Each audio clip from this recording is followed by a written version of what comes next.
Hi friends, எல்லாரும் கேட்டிருக்கீங்க.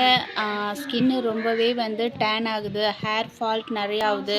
So ஏதாச்சும் ஒரு ஹோம் ரெமெடி கொடுங்க அப்படின்னு சொல்லிட்டு.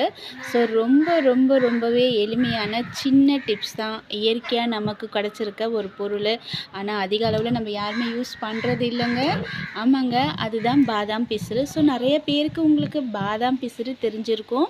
இதை நீங்கள் நைட்டு ஒரு ஸ்பூன் தண்ணியில் ஊற போட்டுட்டா நிறைய வரும் உங்களுக்கு. அதை நீங்கள் பால், ஜூஸஸ்ஸு அந்த மாதிரி இதில் நீங்கள் உள்ளே குடிக்கிறப்போ இதில் நல்ல கால்சியம் இருக்குது. லேடிஸுங்களுக்கு ரொம்பவே நல்லது. லேடிஸ் மட்டும் இல்லைங்க, லேடிஸு, ஜென்ஸு, குழந்தைங்க எல்லாருமே இந்த வெயில் சீசனில் இதை நீங்கள் ரெகுலராக எடுத்துக்கலாம். ஸோ இதை நீங்கள் ரெகுலராக எடுக்கிறப்போ என்ன பலன் அப்படின்னு பார்த்தீங்கன்னாக்கா, உங்களுக்கு முடி கொட்டுறது கொஞ்சம் உங்களுக்கு ஸ்டாப் ஆகும். அதே டைமில் இந்த வெயிலினால் ஏற்படுற கருப்பு நிறம், அதுக்கப்புறம் ரிங்கிள்ஸு, ஸ்கின்னு சுருங்கிறது, இந்த மாதிரி ப்ராப்ளம்லாம் உங்களுக்கு நல்லாவே கண்ட்ரோல் ஆகுங்க. பாதாம் பிசிறில் அதிக அளவு நன்மைகள் நிறைஞ்சிருக்கு.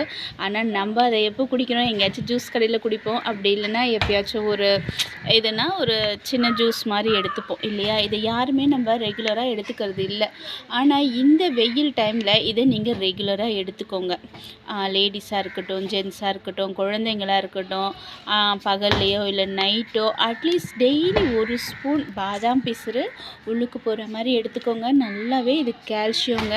அதே மாதிரி இது ஸ்கின்னுக்கு எப்படி யூஸ் பண்ணுறதுன்னு உங்களுக்கு அடுத்த வீடியோஸில் நான் காட்டுறேன். இது ஸ்கின்னுக்கு யூஸ் பண்ணுறதுனால என்ன பலன் பார்த்தீங்கன்னாக்கா, ஸ்கின்னு உங்களுக்கு சுருங்கிறது ஸ்டாப் ஆகுங்க. அதே மாதிரி சில பேருக்கு கருப்பு, அங்கங்கே கருப்பு படியும் இல்லையா இந்த வெயிலில், அதுவும் உங்களுக்கு வரவே வராது. நல்லாவே ஸ்கின் டேன் ஆகும். அதே மாதிரி கண்ணுக்கு கீழே இருக்க பபிள்ஸு, சுருக்கம் இதுவும் உங்களுக்கு குறையும். சில பேருக்கு இந்த வெயில்னால, ஹீட்டுனால கண்